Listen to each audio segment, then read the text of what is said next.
Yeah, right. Hey, Phil, welcome to the Informed Performance podcast, mate, and thanks for joining us. Ali, thank you very much for inviting me. Such a great pleasure. We've been planning this for a while, so can't wait now to go through it together tonight. Thanks. Yeah, man, like our connection goes back a few years. It was, I did an episode with Matt Buckthorpe, and I think after I asked him about some more workload and on-field rehab, and then he pointed me in your direction. I've been pestering you ever since until we come, dare I say, friends now. So, um, yeah, I remember when we first had that conversation and we were looking forward to the time that come when you could talk about your PhD on the podcast and your research and where you're doing and now you're on the verge of publication and we're really excited to share that with our listeners. Yeah, true, Ali, completely. I think finally I'm kind of like feel I'm more in a position where I've got something to tell. I remember initially it was more me and you talking about some GPS data workload, and finally after around like 3 years into the PhD, I've got some good findings out there. Yes, as you said, the first publication is on the way. Currently, we have our hands on second and third project. And yeah, Matt so far honestly has been an unbelievable supervisor. We share so much like interest on the same topic, and hopefully we have some good things to share to the community. Yeah, no doubt. Well, I know firsthand that is true, and I'm looking forward to getting it out there for the listeners to pick your brains the same way I have. So, mate, before we delve into your research, do you mind just giving a bit of a background to our listeners, just about yourself clinically, research-wise, and where you're at in your career so far? Yes, Ali, definitely.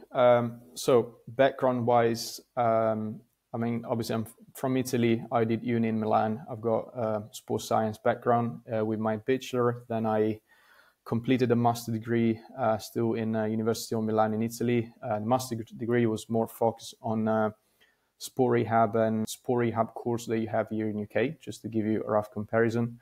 I've always had quite a lot of interest into football. I played football myself. I had a year internship back in the days with Inter Milan, with the academy when I was still in Milan studying. So football always, honestly, has been my interest and passion. So then I gradually merged injuries and football together. So years later, I also completed another master degree with the Football Science Institute, which by the way, I recommend to everyone. I think they're really, really good lectures, very interesting topics discussed. And now I'm in a process of continuing and almost like completing my PhD with St. Mary University in Twickenham. So as I said, years later, I decided to merge my interest between football and injuries. And particularly, I'm getting quite a lot of passions and interest around ACL injuries in footballers. So currently, my PhD is focusing on that topic. My idea and aim across the PhD is to try potentially to bring light on late stage rehab in ACL reconstructed footballers, and with a specific attention around on-field rehabilitations and how to actually try to bridge the gap basically between gym-based type of activities footballer they generally do after an ACL injury and the moment where they're ready to return back with the team in training. Yeah, thanks, Phil. Yeah, I think it's definitely a fascinating area, isn't it? And for me, working as a physio in sport, the first question I try and get is when can I get them on field? When can we start the sport specific loading stuff and get them out of the gym as soon as possible? And I know you'll dive into that chronic load and the workload management and the reasons behind that. But yeah, that's why I think I come to you a lot and ask questions of you and how to go around certain ideas to get them on pitch early. So I'm looking forward to it. And with that in mind, let's kick off on your first paper, mate. And like you said, it focuses on workload quantification or during on-field rehab with football or soccer players after ACL reconstruction. Can you tell us a little bit about this project, how it started, and why is it such an important area to explore? Yeah, Sally, no, definitely. So I just want to start from the beginning, if it makes sense. The on-field rehabilitation has been a service that Isokinetic Medical Group, which is the organization I work for, has basically established from almost like the 90s. Baggio, for example, the famous Italian player, was one of actually the first that got rehab for the World Cup using this kind of like accelerated approach for ACL injuries, which obviously was approach where the end was happening on the pitch, where obviously the player was able to restore some movements, the confidence in playing football again, conditioning and everything. Obviously, you can discuss about. So it's a service that's been very established for Isokinetic and gradually, obviously, into general football clubs as well. The thing is, we've never actually considered, honestly, over the past years, since Matt Bechtel, my supervisor, decided to publish a couple of papers explaining how our approach and how we generally manage footballers across this on-field rehabilitation process. We've never actually considered, as I said, the idea of let's try to investigate and study this environment and this phase of the rehabilitations a bit more. We've been running the service for many years, but I think with the implementation of this service via the GPS technology, I think it was the time to try to bring some light on this interesting topic. So just to be very honest, this is a project that Matthew, my mentor with the research department, they decided to launch like many years ago, approximately almost like 6 to 7, when we decided to apply the GPS technology to the on-field rehab. Years later, I almost like showed them a particular interest in this field, and I've developed like years later like different systems to try to optimally collect, analyze, and reutilize data that we, as I said, we collect on a daily basis during on-field rehab. And this is almost like how the PhD happened. I explained that there was a gap in literature, which is basically we don't really know honestly how much our footballers are completing from a workload point of view the first time they go back on the pitch before they're cleared to go back and play football. So this is realistically how the PhD started, and this is how the first project happened. The interesting thing was that we didn't have honestly a clear idea of which is the direction of the PhD, what we want to try to investigate and research. So we just decided to start from this project because we collect a lot of GPS data and information over 5 years that I summarized into a large data set, which almost included roughly 300 footballers. And then we decided to filter all of them per different type of injuries. And particularly, we end up having 250 ACL reconstructed footballers in the database, and all of them participating in 11-a-side football. Selection of these players across the database, we decided to consider just those footballers participating in competitive football. So we just select those players who were, let's say, keen to resume football, but more like a competitive level. So they had to prove or ideally participate in a regular league. And then we classify them as amateur and professional footballer. So overall, at the end, the cohort that we're now publishing in the paper is represented by 100 players. So 80 of them, they are considered amateur, following just some FIFA guidelines. So for example, they let's say the following FIFA guidelines, you are considered amateur, obviously, if you don't earn sufficient amount of money or you don't dedicate enough time to football to be considered pro. So this is basically the only distinction that FIFA is actually doing at the moment. So we end up with 80 amateur footballer and 20 professional footballer. So the idea of the first project was we've never seen a paper or anyone actually publishing research around on-field rehab and football. So we just decided to remain pretty broad in terms of GPS data and information provided in the paper. So the idea was, let's try just simply to describe the amount of workload that this player decide to generally complete during a period of on-field rehabilitation. So imagine that we didn't know initially how long was this on-field rehabilitation period. We didn't know how much this player were doing on the football pitch from a workload perspective. So I would say, is an observational study initially with a cohort of players. Following some further analysis, which obviously it was interesting to understand which were the differences in terms of workload that these players were actually completing on the football pitch.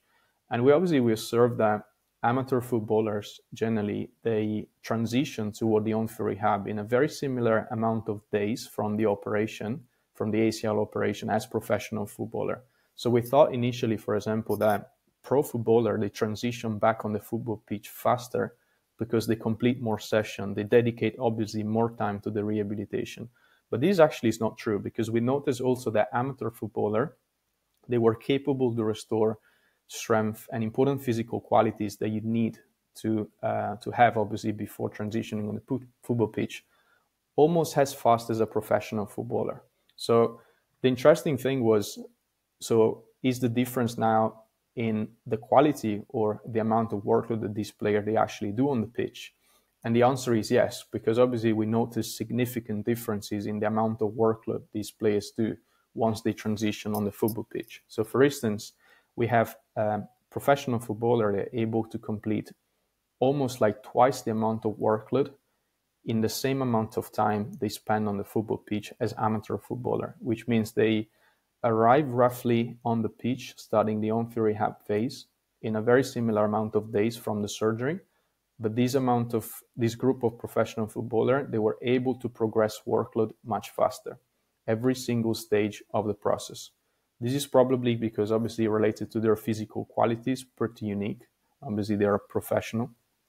But at the same time, we decided to monitor the knee response, obviously, because imagine that we don't really know how much training that we can give to this player every single session. So the progression of this player, if I have to be honest, was completely fair, because without knowing how much work we can do every sessions or every week, we will just simply progressing them from a qualitative point of view in terms of like also how the knee was responding every single session. So this was like giving us a fair progression from pro and amateur. Simply, we noticed that amateur footballer tend to recover their body from session to session just a little bit slower, obviously, than a pro footballer. Hence, pro footballer were capable to progress this workload much faster. Generally, pro footballer and amateur footballer as well, they tend to spend a very similar amount of days on the football pitch before going back to the team. So we didn't notice so many differences in the on-field, roughly progressing in the same way. They were completing a similar amount of days on the football pitch before being cleared to go back to football. But pro footballer, they were building this amount of workload faster, much faster than an amateur footballer. This probably was the main findings. A lot of people, they will probably say, well, this is logical because you are comparing a professional footballer versus amateur footballers. But the good thing of the selection that we did on this player, it was that even the amateur footballer, technically, the amateur footballer cohort was technically composed by many semi-professional footballers. And we know from research that there's a lot of semi-professional players, they do actually a lot of physical loading and workload during the week, almost as a real professional, almost like Premier League player, right? So the interesting thing was there was quite a lot of like a homogeneous group that were like very similar type of footballer in each cohort, but still professional footballer, they were capable to progress this workload much faster. With the idea was they were all progressing across the same stages. They were all progressing the same process. It was exactly the same injury. All of them, they were recovering for the same purpose.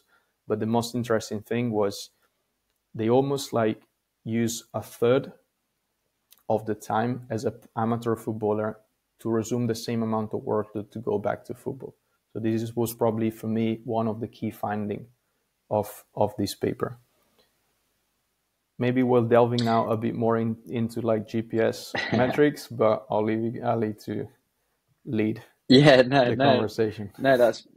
It's brilliant. So like, I guess for me, what you're trying to explain there is that you're trying to understand the landscape of on-field rehab from a quantitative point of view, describing it before we then try and navigate it as an area, which makes complete sense. And what I took from that is that, well, the time and the density and the frequency of sessions is actually pretty similar, but the quantity and the quality potentially of work they're doing is different between professional and amateur,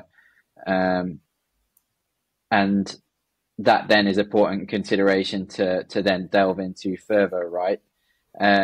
I think what's interesting in moving on now, like you said, from a methodological point of view, is that's a lot of data there that you've collected over a long period of time on a lot of players and a lot of sessions. So how do you approach that, and what metrics did you look at, and how did you go about analyzing to then go into the next stage? So as we said, Ali was the very first project that we decided to do on-field rehab. So for that specific reason, we didn't want it to go that deeply into each GPS metric. So usually when you have a large cohort of footballers plus a large amount of information that you try to analyze, obviously you risk basically to do some mistakes when you're doing research. So we just decided for this project to remain very basic around a certain amount of simple GPS metric which are recurrently used in football. We use as an organization and as a clinic, we use Catapult as a GPS system on the pitch. Catapult gives you player load, which is a very useful information that explain basically the amount of volume pretty related to running, but all the movements that the player is doing on the football pitch. So the player load was one of the metrics that, for example, that we check from more like a volume perspective point of view. So we checked also the total distance, obviously, covered from this player each session. We checked the high-speed running. So we classify that as every meters covered by the player between 5.5 and 7 meters per second. We checked the amount of sprints as well, complete by the player, again, from a meters point of view. We merged them together, considering as high intensity distance. So generally the amount of distance they cover high intensity. So everything above 5.5 meters per second. And then we checked also as the last two metrics for external workload, the acceleration and deceleration. So there was a big topic, obviously, around which band use for acceleration, deceleration, because you have to consider that we are in a rehab setting. So most of the football club, obviously, they use everything that is above 3 or minus 3 meters per second square, because generally represent what they call the high intensity acceleration and deceleration performed by the player. But because we are in a rehab setting, we just decided to drop the threshold down to 2 meters per second square for acceleration and minus 2 meters per second square for deceleration. This give us, from my point of view, a little bit more understanding around which was the real workload complete by the player. As I said before, first study ever on GPS metrics and a large cohort of ACL reconstructed footballers. So we just decided to remain pretty broad in terms of metrics, because on the other side, we had also the comparison to do between pro and amateur. We not only use GPS technology on the football pitch when we have players, they also wear a heart rate monitor. So we had every possible information around heart rate during the session. So we just simply classified the two ranges of heart rate, like similarly to what, again, like clubs do in football. So we just simply consider the time that these players spend in terms of minutes between 70 and 85% of heart rate max.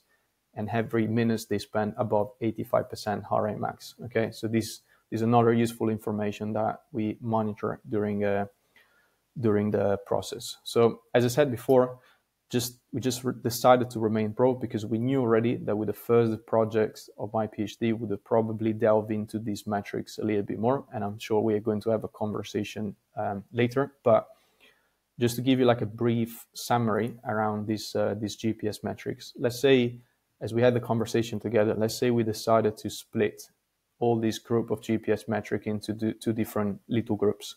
So on one side, we have what we can call the volume metric. So for example, play load, total distance, but even the high-speed running that this player generally cover. These are metrics that are not leading to sufficient amount of like tissue stress, if it makes sense. And it doesn't matter if you have a player doing rehab or training like in a normal training session. So we classify them as volume metrics. And then we have on the other side what is sprinting and high acceleration and deceleration, which is more classified as high intensity metrics.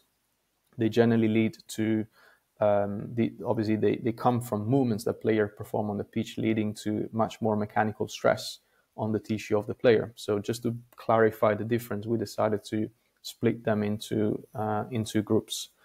The interesting observation, just to get to a conclusion, was players were able to restore the volume metrics, so player load, total distance, and high speed running, much easier than the high intensity metrics. So obviously, because we are a clinic, and then generally our job is to try to progress player back into team training. Most of the time, we didn't have GPS data once the player was back into team training. So in the paper that we wrote, we decided to search in literature some possible comparison between our data and then team training demand and match demand from professional football and amateur football. And the conclusion was like pretty interesting because, as I said before, it seems that players were actually capable to easily restore all the volume metrics, so the player load, the total distance during the session, but also the high speed running. And this not just in comparison to like an average of the team training, but also a comparison of the overall amount of workload that generally players do during a week of training.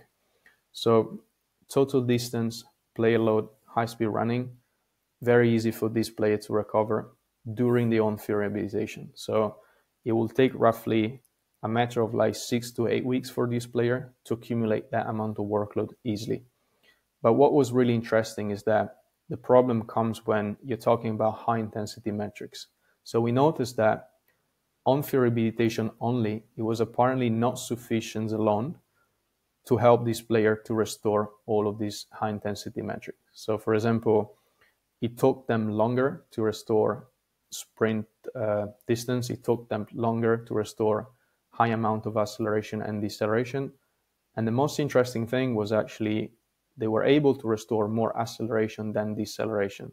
So obviously we can open now a massive conversation around deceleration, considering the attention that we have and that we can see at the moment on deceleration. But maybe we'll talking about that later. The interesting point was they struggle to restore high intensity metrics, sprinting, acceleration, and deceleration, once we compared them with team training demands and particularly with match demand.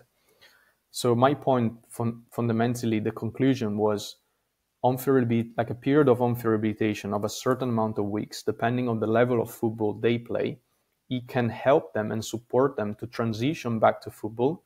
But if you pick that period alone without like a following team training period, for example, that is not going to prepare the player enough to resume team training with the team, or even worse, to obviously play a game. So the main finding was we do strongly recommend a further period of training before transitioning the player back to football. It seems, again, like a pretty logical conclusions, but on the other side, we're still seeing so many ACL reconstructed footballer transitions back to game very, very quickly, correct? So our advice is give the player a little bit more time, because on the other side, we noticed that every extra week we're trying to give into the player as an extra week of potential physical preparation on the football pitch, that amount of workload on each GPS metric, it was going up by 12%, which is a pretty big amount. So it means you give the player 3 more weeks of training and they're potentially ready to be full-time considerable by the manager in training, rather than rushing them back too quickly. Okay, so our point was like pretty strong, because one of the other projects I'm probably going via the PhD is to try to understand, for instance, if there's a correlation between the likelihood of return to play and the level of play that actually these players are playing. Okay, one of our hypotheses is that on-field rehab probably can play a much stronger role when you have an amateur player in your hands, which is not treated in the same way as a professional footballer. So if you're giving this player a bit more time to physically train, this likely will help them to cope with the team training demand they're going to work to. So this is for me like a pretty strong message to spread, because I'm still seeing, even at professional level, so many ACL reconstructed footballer, I think, transitioning back to team training and then games even too early compared to the time that I think they need in order to restore like their physical quality, the amount of workload, etc. And this is potentially leading to other injuries going forward in the season, or either basically missing their possibility to hit their peak performance again. This, I think, is a very, very key point today. Yeah, I agree. I think it's interesting, and it reminds me a bit of when I spoke to Matt about his stages and the importance of that training simulation leading into training phase to tease out those higher intensity efforts. And then again, like you touched on just there, like returning players, essentially without those exposures or chronic exposures to those higher intensities, put them at risk of other subsequent injuries like hamstring strains, quad strains, calf strains, all these muscle-based injuries that come probably as a byproduct of potentially not developing that chronic intensity exposure and rushing them back. Yeah, I mean, you started to touch there really on what the next thing, which is always in my head as someone practicing, you know, how would I take this information that you've gathered, and how would it influence my practice in planning and evaluating my on-field strategy? I feel you've gone into it quite nicely there in regards to understanding the duration of exposures to different intensities and potentially the side effects of accelerating those or being just confident in those decisions. But say, for example, tomorrow I have, you know, end stage ACL rehab walking through my door, and I've got all his GPS data and I'm analyzing that. And, you know, what would your key take home messages be to me if you were evaluating that? So definitely, Ali, like a key message I would like to pass is be very careful on deceleration workload. Mainly because from my personal experience, it's really hard to replicate the same amount of deceleration workload and intensity footballers they generally achieve even during team training. So when you are in a more like a one-to-one situation and you're training your ACL reconstructed footballer, you're toward the end of the on-field rehab, you need to be very careful in making sure he's hitting a certain amount of workload, especially around acceleration and deceleration, because at the end of the day, this is football. Okay, they easily, as I said before, they easily accumulate distance, they easily accumulate speed and high intensity distance volume, but they generally struggle when it comes down to acceleration, deceleration. Again, it can be logical because these represent the most demanding movements that generally footballer perform on a football pitch. There's a lot of research explaining that. For instance, the capability of players to perform a several amount of acceleration in a football match actually decrease faster than the high intensity distance they cover during a match. So my key point would be try to deliver a lot your attention on ACL and deceleration metrics, because those are the ones that generally are very drill related. So they're very related to the type of drills that you're delivering as a coach on the pitch. And at one point, obviously, they need to align with the style of play of the manager or the scheduling of the week, or, for example, how the player as well is playing on the pitch and the position and different characteristics of the player. And I realized after years of experience that is the hardest thing generally to replicate when you are in absence of players, when you're more like in a one-to-one situation. So, for example, there's another player doing rehab with your ACL player and just two of them. So this is probably the hardest things I would say to restore before sending the player back to football. This is probably my key message, to try to deliver a lot of tension on this metric, especially because it's an hypothesis again, but I believe the reduced ability of certain players to perform a certain amount of deceleration on the football pitch after an ACL injury is not only related to the type of drills that we are actually delivering on the pitch as coaches, but it might be related also to eccentric quad deficiencies, for example, or the confidence of the player actually to perform a certain type and high intensity deceleration on the pitch again. So there might be something behind that today we don't really know, but this is like an observation I made from the data I'm checking, because it's a pretty consistent pattern across players. We noticed that they perform generally quite a lot of acceleration versus deceleration, And as I said, it might be related to the type of drills that we're actually delivering on the pitch. But sometimes this is also hiding maybe their confidence to actually perform pretty severe deceleration in a kind of like football context that you're obviously trying to replicate with them when you're training them on the football pitch. Yeah, brilliant. And yeah, so like you said, being aware almost of this sort of silent deceleration deficiency going into the next stages, and like talking about ACLs and some of the mechanics around recurrences as well, you can see how that could be a significant risk factor going forward.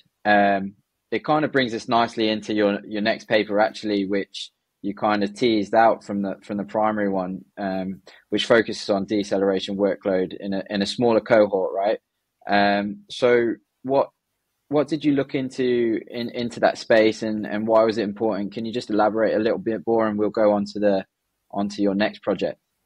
Yeah, definitely. The second project now is a continuum basically of the first one. We just decided to delve into professional footballers only, just a bit more. So I'm currently investigating a cohort of 30 ACL reconstructed pro footballers. The simply difference is that they generally do quite more on-field rehab session, as I said before, with a similar amount of days spent on the pitch. As I said, they're also able to progress this workload a little bit faster. But the interesting thing about the cohort, it was a pretty similar cohort in terms of like type of players. All of them, they were coming from top leagues in Italy or UK, for example, because the project was spread between the clinic that we have here in London, where I'm working for, and our clinic in Bologna in Italy, where we generally have a large amount of professional athletes. So we just decided to put together, as I said, like a cohort of 30 players. Again, like to try to remain slightly aligned with deceleration, because findings are honestly pretty similar. Like we have volume metrics generally recover pretty quickly. We're still doing comparison with some of them with pre-injury data, because we have pre-injury information with most of them.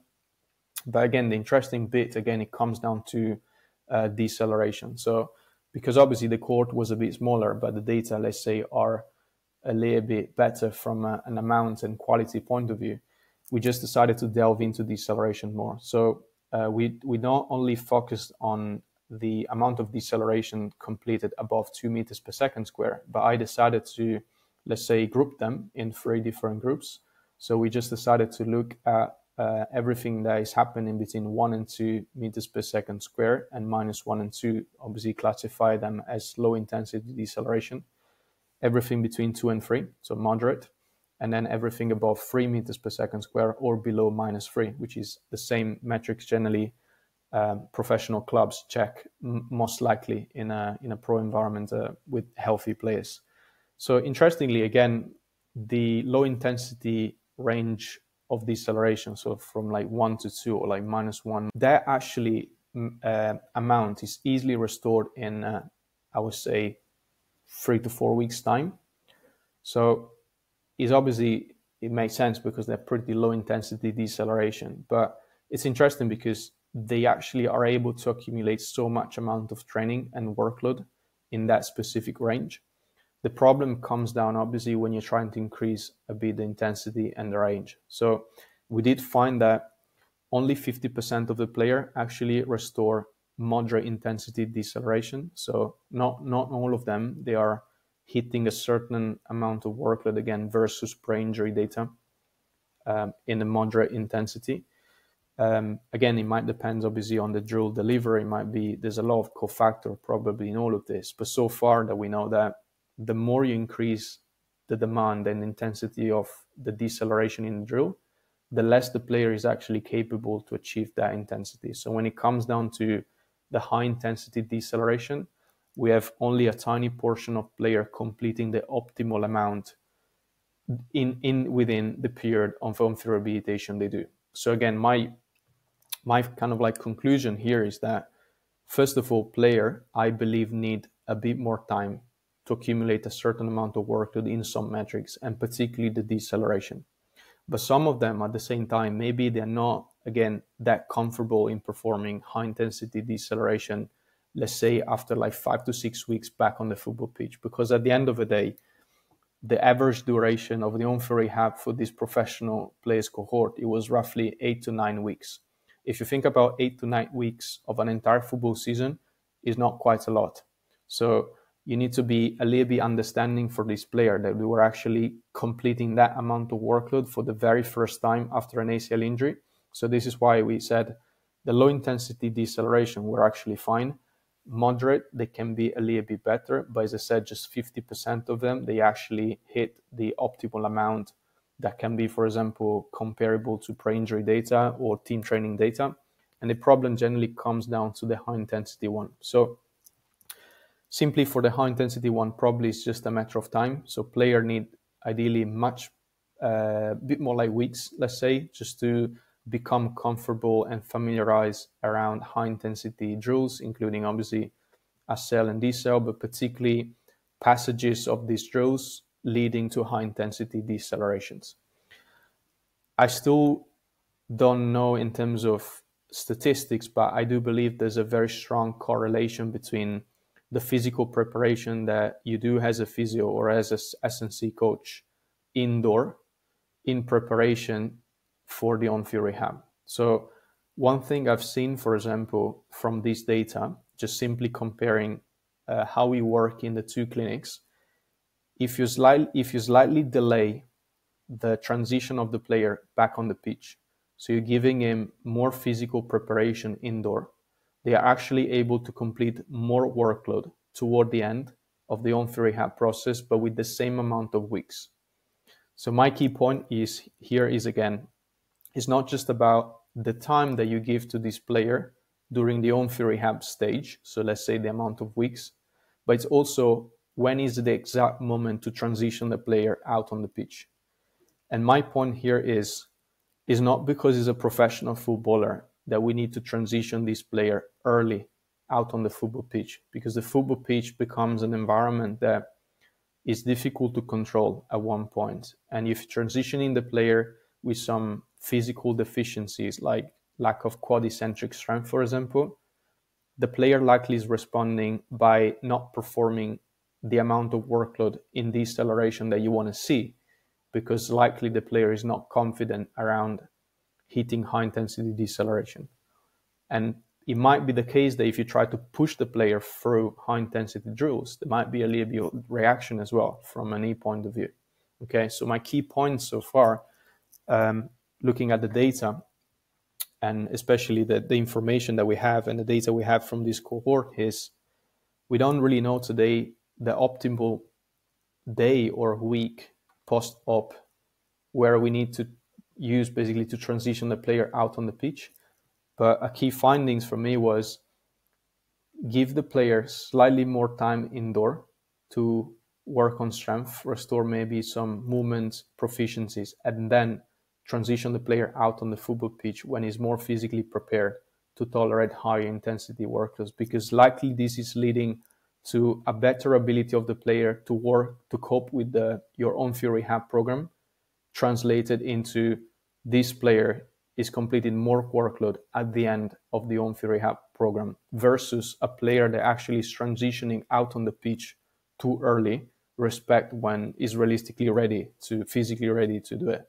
Okay, so this is a more a conversation around data, but obviously there's potentially many conversations also around it's your job to create the bond with the player. It's your job to try to understand when the player also is psychologically ready to be on the pitch again. It's not just about the information that we collect from the data, because on the other side, more talking from experience, anytime I transition a player back from the gym, for example, to the on-field rehab or the pitch for the first time, I need to try to understand if the player is confident to be on the pitch again. Because if they're not, this is actually compromising the on-field rehab 100%. So again, it's not just about GPS data, but obviously we're talking about GPS today. My point also is try to understand the player and try to understand how ready the player is mentally to do certain things on the football pitch. Because obviously, at the end of the day, the GPS is just the outcome of what you're delivering on the football pitch. So if we just give a little summary, give the player slightly more time to progress on the football pitch. Ensure they have a very good physical preparation indoor. Make sure they start the pitch physically ready to cope with certain drills that you want to deliver. And I cannot almost guarantee that the player is progressing workload faster and better and is achieving certain goals that we established week after week faster than a player that potentially is transition on the pitch faster than another player. So this is for me very important, because today, honestly, we don't really know when is the optimal amount of time they need to spend indoor in the gym, before transitioning the player out on the football pitch. So it's something that I believe will be a little bit difficult to prove via data, mainly because these are like data coming from two different clinics. But at the end of the day, they're like telling the story on 30 ACL reconstructed footballers that we manage. And all of them, actually, they went back to football. So none of them, they had an issue. We have, unfortunately, just one injury, roughly a year and a half later, the return to play. But I believe it was a pretty successful cohort of a professional player that we analyzed. Yeah, that's really interesting, mate. And again, I reiterate, this is why you're one of my favorite people to talk to, because you take these very complex situations and turn them into nice heuristics and just key points and key themes to consider in your planning. And just, from this conversation, I don't actually see a lot of ACLs in my current role, but I think the rules are the same, right? So be aware of what you're trying to achieve. Be aware when you're, in this cohort as well, that restoration of high intensity D cells, it should be on a key thing.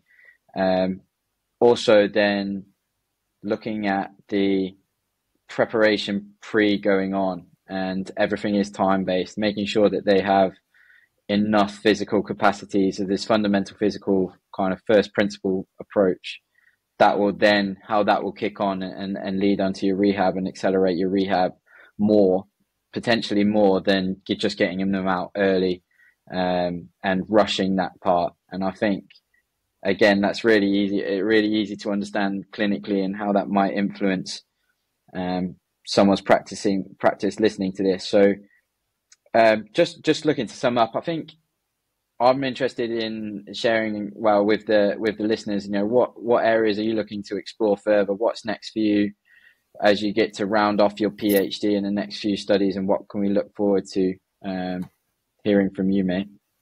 So the next project, Ali, for sure is going to be, let's say, we're trying obviously to understand also in the first cohort from the first project, so the 100 ACL reconstructed player we investigated, which is the rate of return to football. So we have some obviously GPS data. They explain the amount of workload that this player did on the football pitch, but we don't really know. I mean, actually, we know at the moment, but like a few months ago, we didn't know how was successful basically the rehab that we did.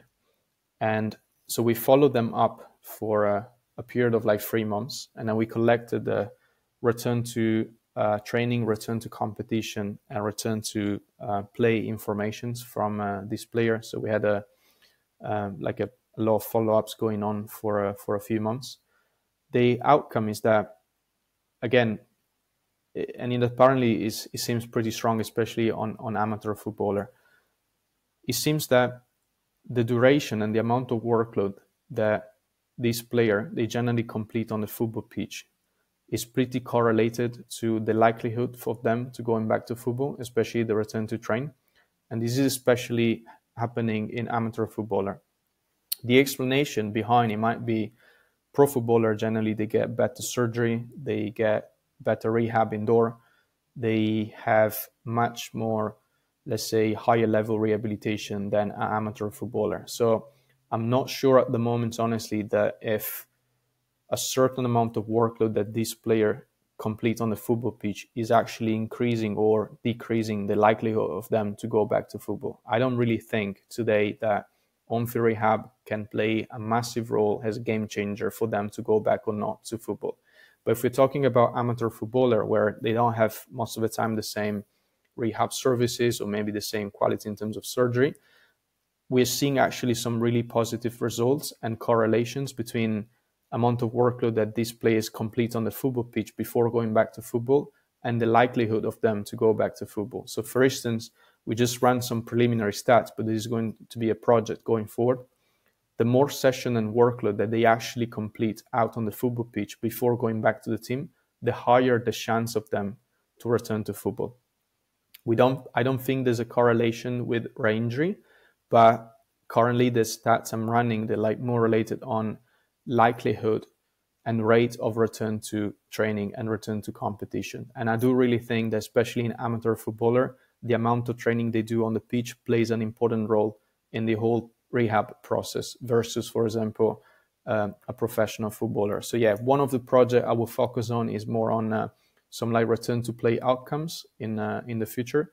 We have currently a larger cohort than progressively putting together of 250 ACL reconstructed footballers. Same criteria, all of them 11 aside, competitive footballer, pro and amateur. And the next project likely will be some like survival analysis to try to understand which is the ideal amount of workload that they should complete before going back to football versus the return to football rate of this player. So this is probably providing more information to those practitioners working more in, I would say, not amateur football, but maybe not professional football only, because on the other side, the second project is covering a bit more information for those practitioners actually working in professional football. So this is definitely going to be the next project I'm focusing on. And currently, we are dedicating a bit of time on these two projects because there's a conversations on deceleration going on. As we said before, as we said today, is a pretty key GPS metric, I think, for practitioners to take in consideration. We don't really know too much in terms of is he a very like determinant in like increasing the rate of this player to go back to football? Is the GPS metric related to ACL injury because ACL technically happen in a decelerative way? Today, honestly, we don't really know that. But I believe maybe even after the PhD, I will probably continue some research around this interesting metric. But definitely, there's more to come in the future. I hope so, mate. Yeah, and I'm looking forward to it. Phil, it's been great chatting with you, mate, as always, and I'm sure our listeners have found your insights really valuable. Before we finish up, where can our listeners find you on social media or online, etc., to keep up to date with your publications and the work you're doing at Isokinetics? So we are on the way, Ali, for our first publication at the moment. So hopefully it will be out soon. So obviously I will try to spread the publication around as much as I can. But to everyone listening to this topic, I've got my Instagram page, which is Filippo Picinini Rehab. I try to generally publish a little bit of content of my day-to-day in the clinic, just to not only promote what we do in the clinic, especially here in UK, but at the same time to try to pass some tips and sometimes have nice conversation on social media with really good practitioners out there. So you can find them on Instagram. I've got Twitter and LinkedIn as well. And I'll be more than happy, obviously, to respond to any question that the listeners have related to the research I'm doing or the topic. Obviously, we try to investigate a bit more with Isokinetic. Perfect. Thanks again for being here, Phil, and we look forward to having you back on the podcast in the future, mate. Ali, thank you very much to you. Such a pleasure tonight. And again, great conversation. Loved it. Thank you very much. Cheers, brother. Take care.